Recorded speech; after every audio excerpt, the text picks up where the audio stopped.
Sylvester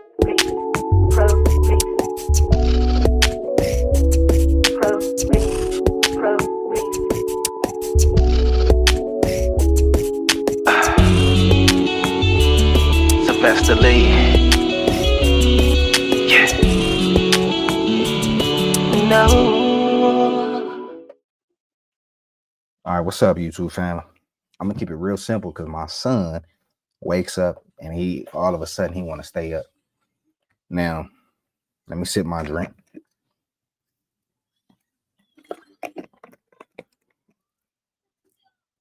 All right, so it was 1999. I was 12 years old, and I was going to Horseman Middle School. And this particular weekend, I was spending the night at my cousin's house on Florence and Raymond Ave. Now, back then, the Loop. I don't know if you remember the Loop, but if you remember the Loop was like a party line that you called in. The phone number was 323-315-5555. And every once in a while they change the number. But the Loop was like our version of Twitter and Facebook, TikTok, all that. Back in the days, it was a party line where everyone who was anyone linked up on the Loop. So that particular weekend, everybody on the Loop was buzzing about the soda pop. And the soda pop it was a legendary teenage club that they had in the back of a church on 54th and I believe 7th Ave or 2nd Ave, one of those. And it was a spot where young people got together to go see and be seen, but it wasn't just in any neighborhood. So when you went over there, it was in the heart of the war zone. Now, this neighborhood was a gang neighborhood divided between the Rolling 60 Crips and the Van Ness Gangster Bloods. Now, my cousins, they had already been there a few times. So, they were heading out there that night. So I had wanted to go. So they told me to just lie about my age and say that I was 13. My other cousin, who was the same age I was, he had went a few times and it worked. However, he was already like 6 feet. He was 12 years old, but he was like 6 feet tall. So he was taller than I was. But they said, just say you're 13. So we all got ready that night, got dressed, put our cologne on, all that. We got on the Florence bus and we went westbound to Crenshaw Boulevard. Then we hopped on a 40 bus, went northbound to 54th Street, and we walked the rest of the way to 2nd Ave. Well, we found a long ass line. It was a long ass line outside of the venue. Everybody sitting there. So when we finally got up, everybody went in after they got frisked. They checked everybody. Everybody went in. Then when it get to me, the security stopped me and he says, "No white t-shirts. And you got to take them braids out. You can't come in here with them braids out." Couldn't wear hats or none of that. Couldn't wear beanies or none of that. So, man, I was heated, right? So I had just gotten my hair braided by my older cousin and my scalp was still sore. So my other cousin, he handed me his sweater and I put the sweater on over my t-shirt and started taking out my hair, my braids. So finally I got back in line feeling like I had just passed the test. And the security like, "How old are you?" When he asked me that, I'm like, I'm 13. And when I said I'm 13, I said it all confident, you know what I mean? Because I knew they told me I'm about to get in. So the security guard, he just smirked and smiled and was like, "Man, step aside." So when he told me step aside, I was confused. Like, what the fuck? Because, I didn't really understand what was happening because my other cousin that was 12, he had already gotten in. He was already waiting. So I'm still sitting there. He telling me to step aside. So now he tell me that you got to be 14 and up to get inside of the soda pop. What you ain't no way, bro. So now I'm pissed off. And my cousins, they weren't about to miss out on and waste their night. They decided they was still gonna go in there anyway, regardless if their little cousin is stuck outside, they going in. So what my cousin told me was, look, we're gonna go in here, we're gonna dance a little bit, we're gonna get a few phone numbers, and we're gonna come right back. Just sit right here, don't leave. So the soda pop, they didn't open up until about 9 o'clock at night.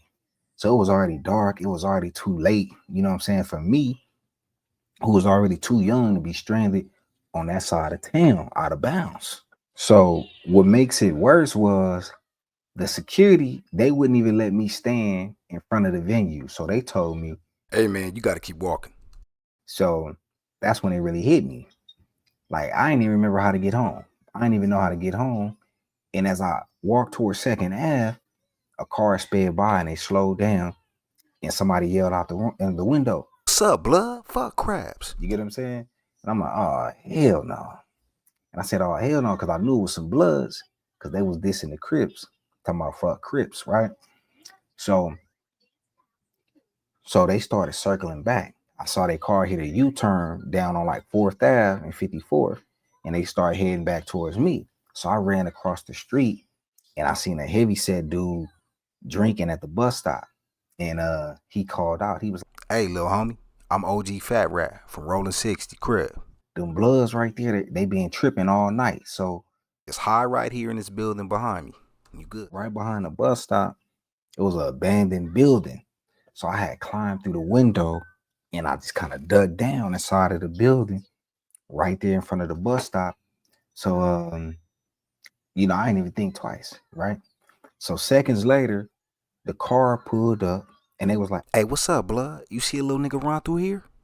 And OG Fat Right, he kept his word and he really hit me. He was like, yeah, he kept running that way.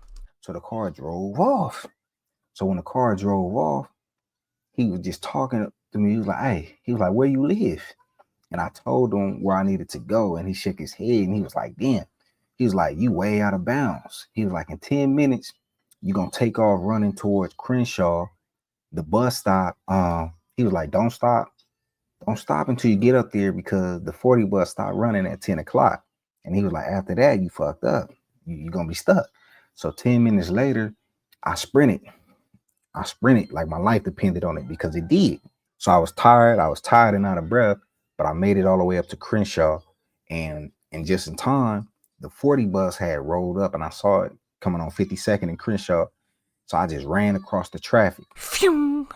And I, flagged the bus down. Hey. And the bus had stopped. And I hopped on the bus and I was all out of breath. So you know how the buses, they start driving while you standing up, they waiting on you to get your bus fare. So I took advantage of that, acting like I was just real tired and out of breath, like I'm looking for my money. And the bus drove off and then he's still looking at me like, where's your money, broke ass nigga? So so I just looked at the driver. I told the driver my whole story. And I was like, I'm 12. My cousins left me. I almost got caught up by some Bloods back there. I was like, please, I just need to get back home. You know what I mean? So the bus driver looked at me and shook her head and was like, that's crazy. Your own cousins left you out there. For real. So she handed me a transfer. She gave me a little transfer. If you remember the transfers back in the day, they used to cost $0.25. She gave me one of those. And she told me that the Florence bus, it runs every hour into midnight. And if I missed that bus, I was stuck into 5 a.m. So when we got to Florence, the bus was already there. So she was like, I'm going to drive you across the street. You just run across. So I got off the 40. The Florence bus, I think it was the 108. They was already loading up people on there. So I took off running and I made it. And I gave them the transfer. And I was good. So I had finally got back to my cousin's house only to find out that the door was locked. Now, I wasn't even supposed to be over there because my cousin's mom, she didn't like me as a kid growing up. So she didn't even want me over there. So I knew I couldn't knock on the door and she wasn't going to let me in. She didn't want me there. So I had to wait on my cousins to get back. So what I did was, since I didn't have no way in, I didn't have no phone, and I didn't have no help, I just climbed on top of the roof, on top of his roof where his bedroom was at, and I just slept on the roof. And I laid on that damn roof, sore, exhausted, and pissed off, frustrated, mad, because I had a thin windbreaker on, didn't even have a warm enough jacket. So that night, I made a decision, never again. And those cousins, we don't even talk today. I should have known. Crazy night. So that was my crazy night, trying to go up to the soda pop at 12 years old. So let me give you guys my closing thoughts on that. Now, it was 3 things that night taught me. Number 1, it was, to always, have your own way home. My cousin, he had the bus money. When he went inside the venue, he had the money with him. So always have your money, always have your ride home. and never rely on people who wouldn't do the same for you. Never rely on people. Number two, know where you are and who is around you. Period. LA wasn't a game, and being out of bounds could have been a real messed up situation for me real fast. Things could have went left real fast, and if it wasn't for my quick thinking on my feet, and if it wasn't for the OG Fat Rat, you know, I wouldn't even survive that night, because them dudes was lurking that night. So the third thing I learned was some people aren't worth your time. You know, if they don't value your safety, then they don't value you. My cousins, me being a 12-year-old little cousin, they left and went inside the venue and left me outside. And they left me outside. Like, that's how they viewed me. Like, that's how much they didn't care, or they cared about me, that they left me outside. Now, here's the moral of the story. Here's the moral of the story. Now, the moral of the story is, if you ain't ready for the streets, don't step outside your comfort zone. And if someone asks you, you want to go over to the spot, like the soda pop, and you a youngster and you got to lie about it, and you got to sneak your way into it, if you don't have all the facts, and if you don't have all the guaranteed details that you're going to be straight that night, tell them no. Tell them no. So number one, always have your own way home. Number two, just know where you are and know who's around you, who you with. Don't travel nowhere with nobody who's not going to sacrifice their enjoyment or their good time to make sure that you're safe, period.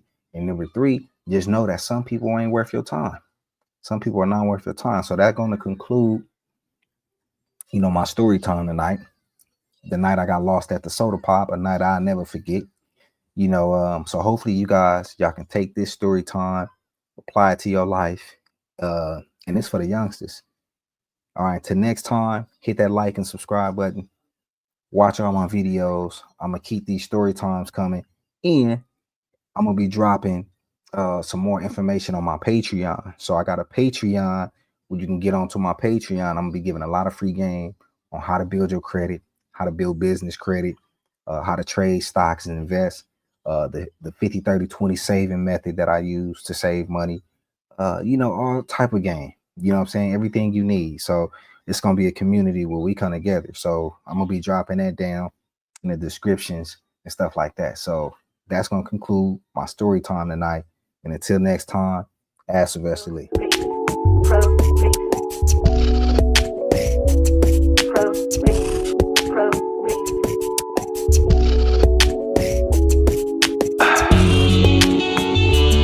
Sylvester Lee. Yeah. No.